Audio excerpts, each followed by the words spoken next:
focus still is on people. And I believe in the future it's going to be even more important because the younger generation have a different moral compass than we did, for example, or the previous generation. So we really need to adapt to them. And that is being open, being diverse, having inclusion, creating role models so they can see that it is possible.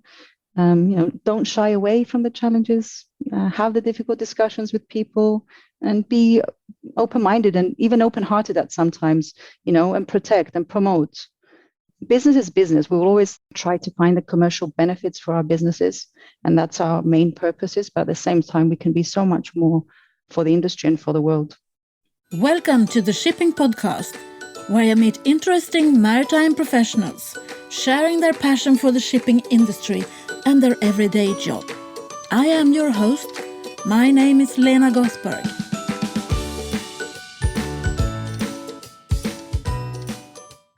Hello, Shipping Podcast listeners, and welcome to episode 199 of the Shipping Podcast.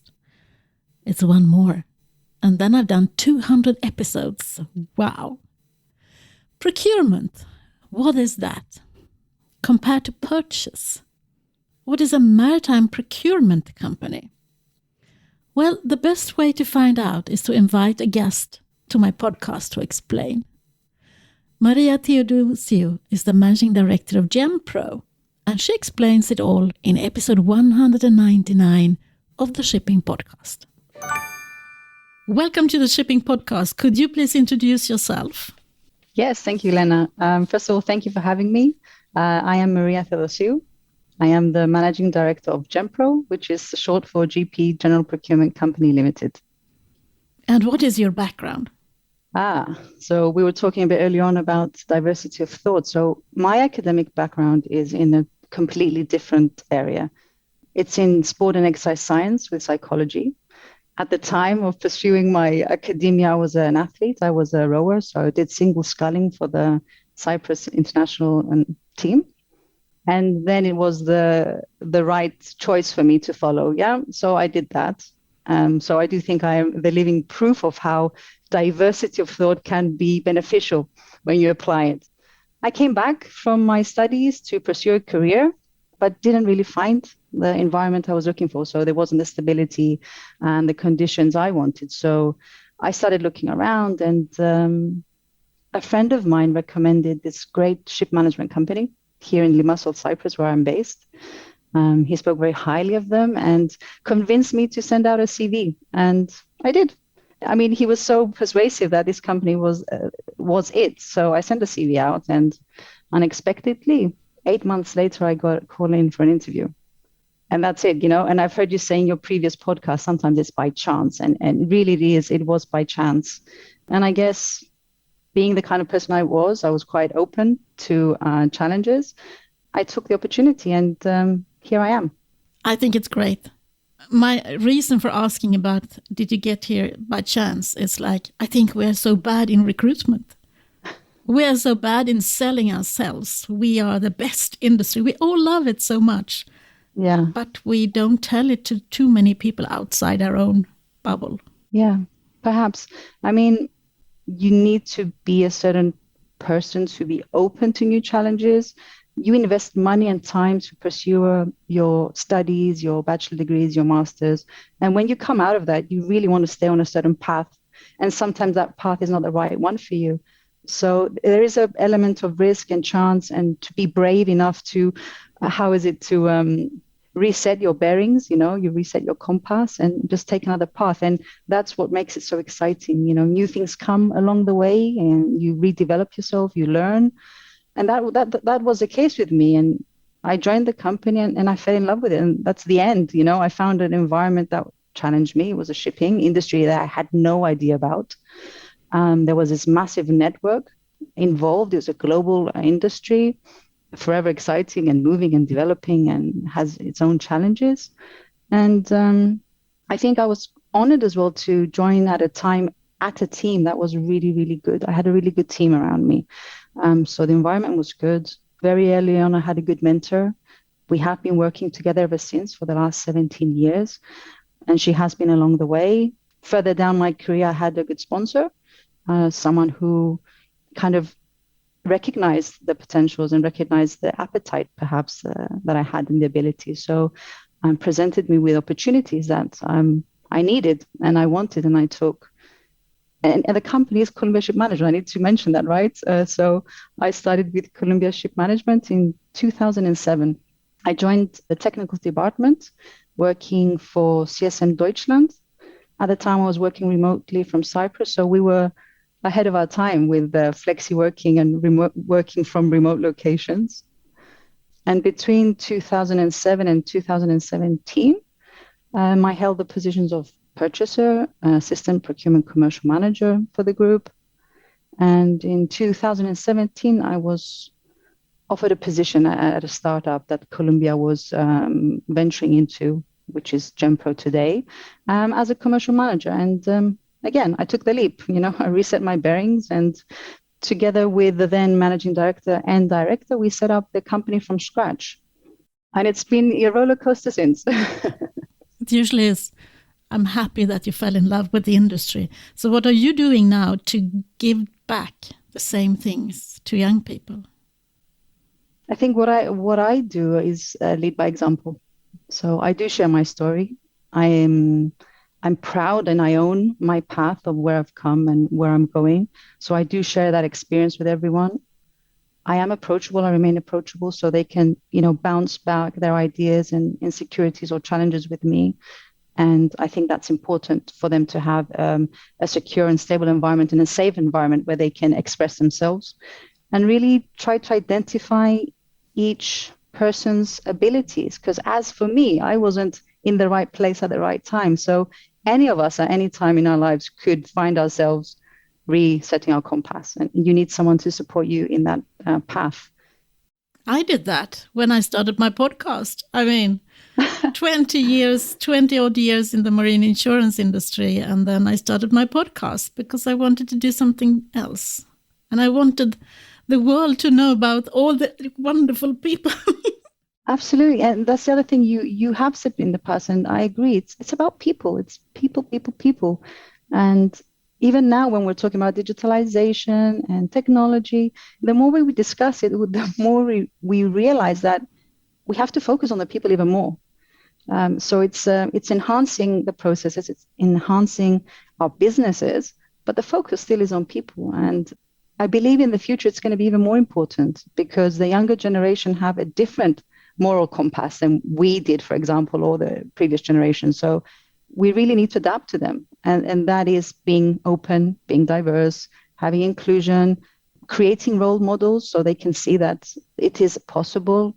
Don't shy away from the challenges, have the difficult discussions with people, and be open-minded and even open-hearted at sometimes, and protect and promote.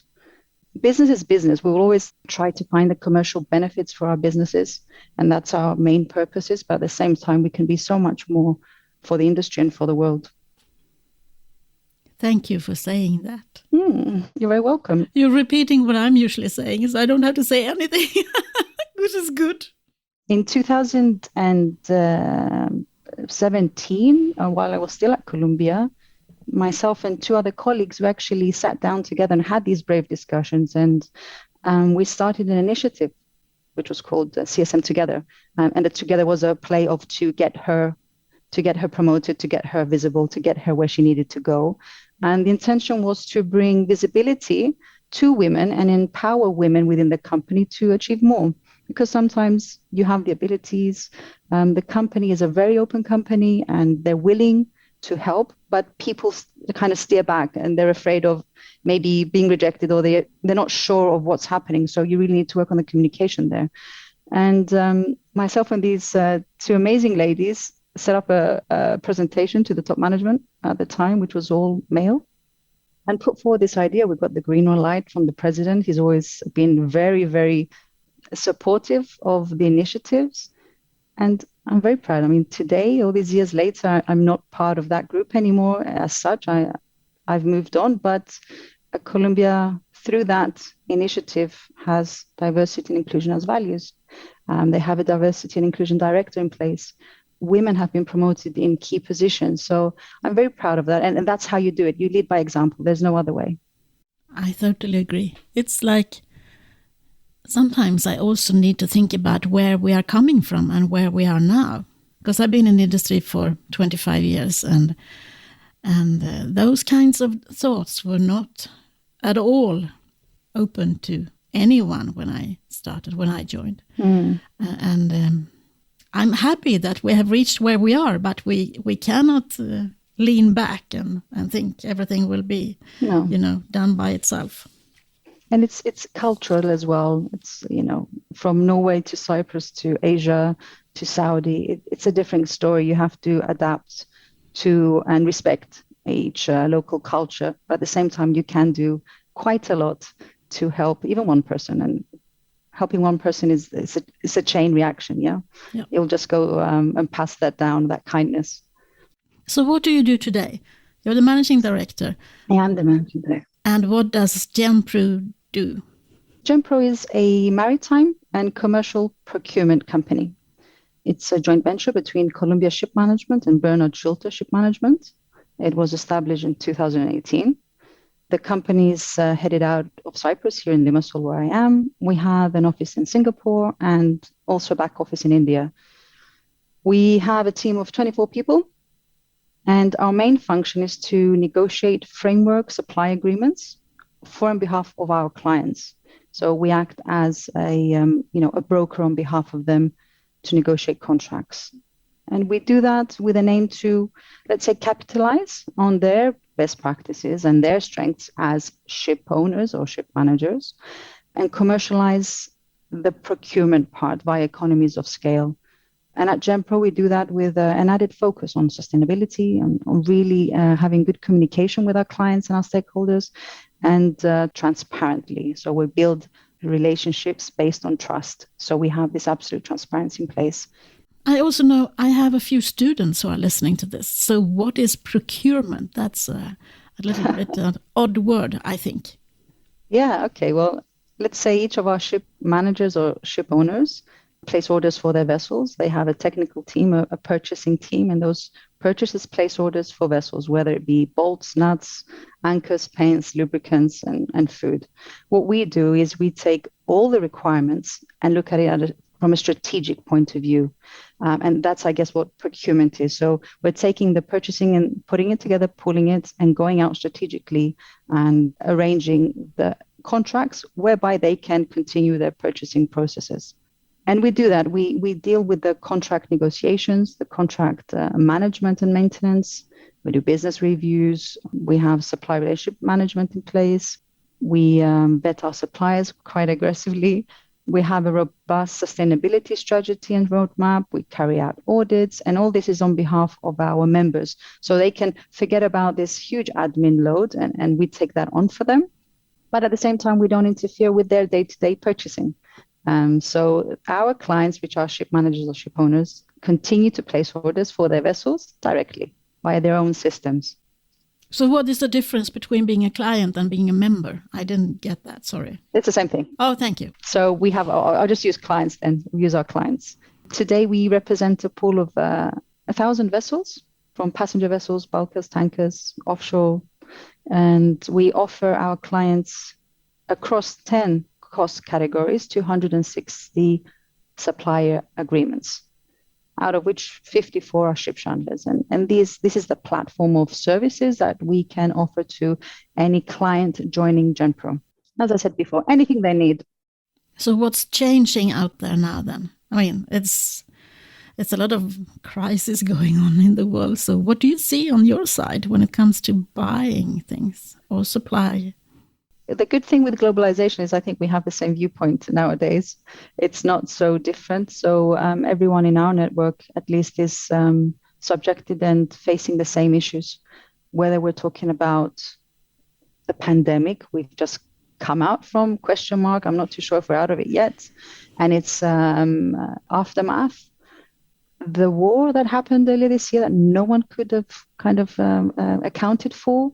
So the commodity markets and our suppliers are really shaken by all this. The prices are skyrocketing.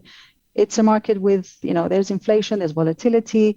No one can give you a correct reply. And no matter how much I want to sit here and say, hey, Lena, I know exactly what's going to happen in the next 3 months, and that's my responsibility as GenPro, the truth is that nobody can. We do see trends coming up. We do monitor the trends that have passed us, but it's still very volatile. And I do feel that we still have a hard time. We're going to have lots of challenges moving forward, and prices, as we see them today, will remain considerably higher than before Russia or before the COVID pandemic. And people are still shaken by this. People haven't recuperated yet. So there is an element of, being shaken and not being stable and not being able to really sit down and reevaluate your businesses. So it's affecting us. It's affecting the industries and the supply chain in general. But saying that, it is also a time where we are growing and developing in regards to sustainability, for example. And everything that has happened over the past 2-3 years is giving us more sense of how important and how critical it is for us to address these topics in order to remain relevant in our businesses, in order to sustain healthy businesses, and obviously sustain a better planet for everybody. How can you contribute to doing the maritime industry, the business, more sustainable as a procurement company? You see, this is the magic of procurement and shipping. What is procurement? We said it's about placing orders and contracts and strategically approaching this, but we're also a team of people that like to optimize, to like to improve. We see the details and we have this magic wand. It's called procurement. It's much more than the word. So what are we doing on sustainability? For GenPro, this started very early on when we set up the company. And I will say as a milestone from, let's say, 2020, we've actually formulated a strategy taking into consideration our clients and their strategies. So we have our mission and vision, how to improve the maritime and business ecosystem. Yeah. So we've got a dedicated roadmap. We have 8 sustainability targets that address all the 17 UN SDGs. Obviously, we focus on the ones that are more material to our business. And it's a clear vision to improve what we have given and handed down. And we do that by engaging with our clients and our suppliers. We do that via audits. We have a sustainability improvement plan in place with our suppliers. So, for example, ship chandlers who have the biggest impact from our network of suppliers, we monitor them, we audit them, and we have an improvement plan where we measure the sustainability maturity when it comes to single-use plastic, waste management, what kind of tools they use in their warehouses, how energy efficient they are. We look at their management systems and processes. And with that, we commit ourselves to being more sustainable, and show that our suppliers are sustainable. And we've gone as far to say that by 2025, the GenPro platform of suppliers will be completely green. So we've committed ourselves to that. It's not an easy venture, but we are already doing very well. And this year we've seen a good increase on their sustainability maturity. We have a dedicated team that deals with that. So we have a sustainability and compliance team in-house. We've had a 36% increase on their maturity this year, which is amazing. It takes time. It's not an easy process to deal with. And we keep on developing our suppliers together with GenPro. They're our partners, and that's how we treat them. And we treat them as partners and try to pull them up this sustainability scale. And at the same time, all the information that we obtain can be shared with our clients, the ship owners and the ship managers. So they actually have an idea of how they contribute via the GenPro contracts to a more sustainable ecosystem. So where do you see the most development? Is it you attract new suppliers who are already startups green, or is it via the old suppliers who are getting their act together, if you understand? Yeah, no, absolutely. I mean, is there actually a pinnacle of green anyone can be? It's not. And that's a concept we need to overcome. No one is absolutely green. We can work towards green. We can continuously work. The regulations are changing all the time. Even regional, local requirements what's happening with the environment, we have to adapt to that. So it's a process. Let's cut it that long story short. It's a process. And what we've done is we've taken our suppliers, we've spoken with them to see where they are today. And the intention is no matter where you are, together with GenPro, we can bring you to a better level. But at the same time, the suppliers have to commit to that and really invest in becoming more sustainable. Otherwise, they will find themselves out of our platform by 2025. And we do that. But are you also attracting new ones? Well, yeah, I mean, we don't attract suppliers for the sake of having sustainable suppliers. We always look for the requirements of our clients. What do the vessels need? So whoever comes on board GenPro as a supplier will have that benefit. They will actually improve their sustainability ranking via GenPro. And we do that by releasing notices, for example. So we've released 10 notices this year. We've conducted about 30 physical audits worldwide. We've done this materiality analysis with our stakeholders and suppliers. We do continuous webinars with our suppliers, our contracted suppliers, where we discuss very openly matters. We host 2 events every year, our Blue and our Green Day, where we have a panel discussion or a workshop or a speaker session where we invite suppliers and our stakeholders, again, presenting the challenges and very openly discussing these topics that need to be discussed and trying to bring everyone together to find the better solutions. So it's a continuous process, and we develop and we improve that as we move along as well. So what's at the top of the agenda now for your suppliers? What are you discussing on your Blue and your Green Days? We basically discuss topics that we find to be relevant at the time of the events. In our previous event, our Green Day earlier this year, we discussed about single-use plastics and waste management and the upcoming regulations.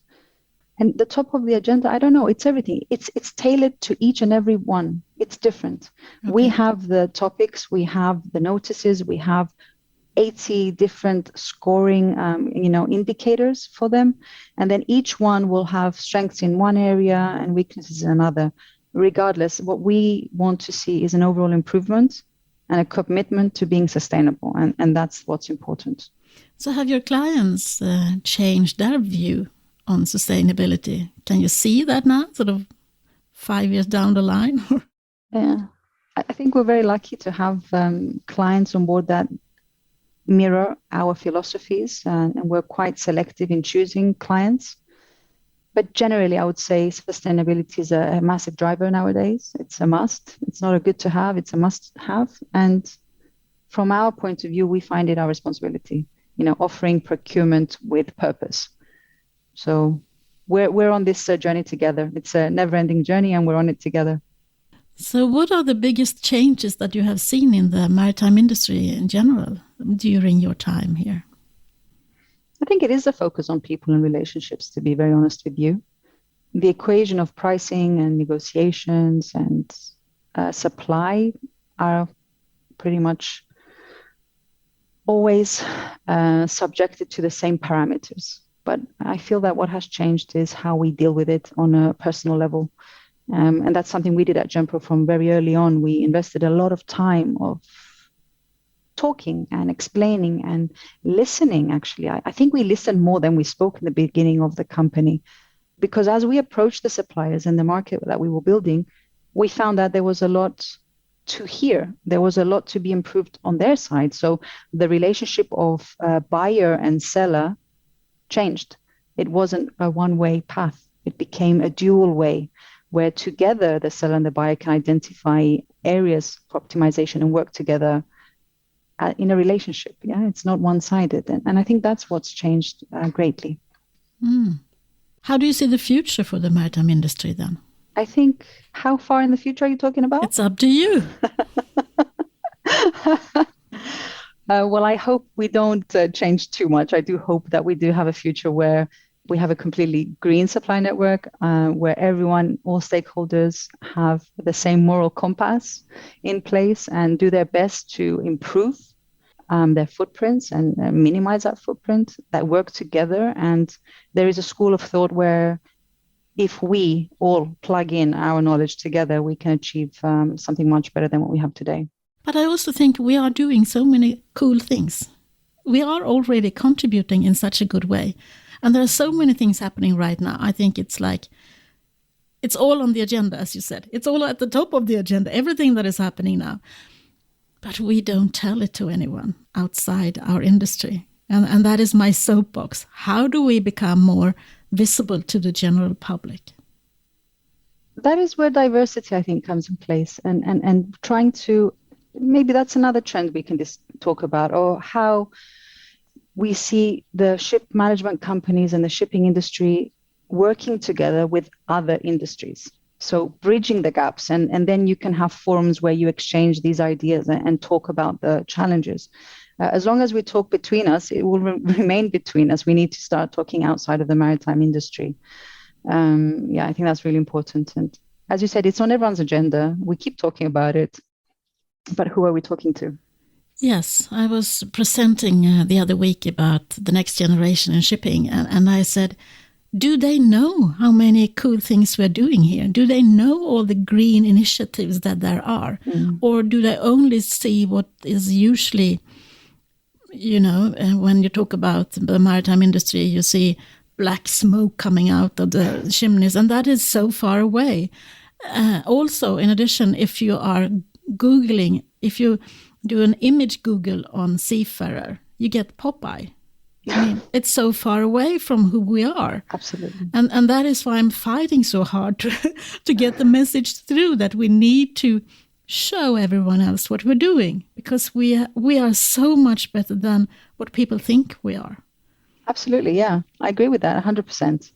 It comes down to everyone's responsibility. For example, in our green days and our blue days, we do invite people from outside of the industry to give us their input and their 10 cents on a topic, and we continue to do that. Initiatives with schools, perhaps we need to become more visible to the younger generation.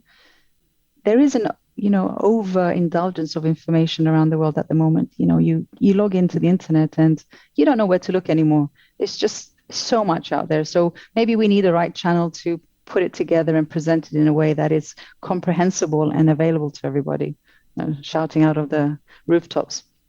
I also think we need some heroes with their capes on, flying around, talking about us. Because Yes. we are such a cool industry. We are. No, but we need some role models who are willing to step up. And I think I can see a few of them, but let's try and get them more visible and more well-known, I think. Yeah. Did you have a role model growing up? I think I had many role models growing up from time to time. But the common denominator between my role models, I think, would be bravery. That would be one of it, definitely bravery, kindness, and kind of the righteous one. As you said, it's always someone with a cape or a superpower trying to make the world a better place, and I think that's a common denominator. So where do we find them? They're superheroes. They're not meant to be found. They fly in just to save the day. That's how it's usually done. They're probably next to us in their suits and glasses, and we can't tell who they are. No. And that's the magic of it. And that's the joy of it. I think in the end of the day, that they come and sweep you up and save you when you need to be saved. Otherwise, they let you get on with your life, and maybe you're a superhero waiting to come out. Maybe there is a lack of phone booths nowadays. That could be the reason as well. Yeah, I have to look into that. Okay, so who would you be interested in listening to in the next episode of the Shipping Podcast? Maybe we can focus on someone outside of the industry that will give us his or her 10 cents on what they think we should be doing. Yeah, I have a few ideas on that one. Thank you, Maria, for taking the time to speak to me. It was my pleasure, and I really, really enjoyed our discussion. Thank you, Maria. Now I understand the difference between procurement and purchase. And you definitely have a role to fill in helping the maritime industry become more sustainable. As I said in my conversation with Maria, I see so many great initiatives in our industry right now. I also see a lot of collaborations being presented. However, we have yet to see the unexpected ones, the partnerships no one had thought about before. I realize that I cannot expect everything in one go, but that tells me that we have just started our journey. Oh, the next episode has to be a solo one from me. It's number 200. If you have anything that you want me to talk about or tell you, please drop me a line as soon as possible at hello@shippingpodcast.com, and I will work it into the next episode. So, until the next time, from me to you, over and out. Thank you for listening to the Shipping Podcast. Don't forget to tell everyone that you meet that there is a shipping podcast available and that they should download it and listen to the maritime professionals who are sharing their passion for the shipping industry.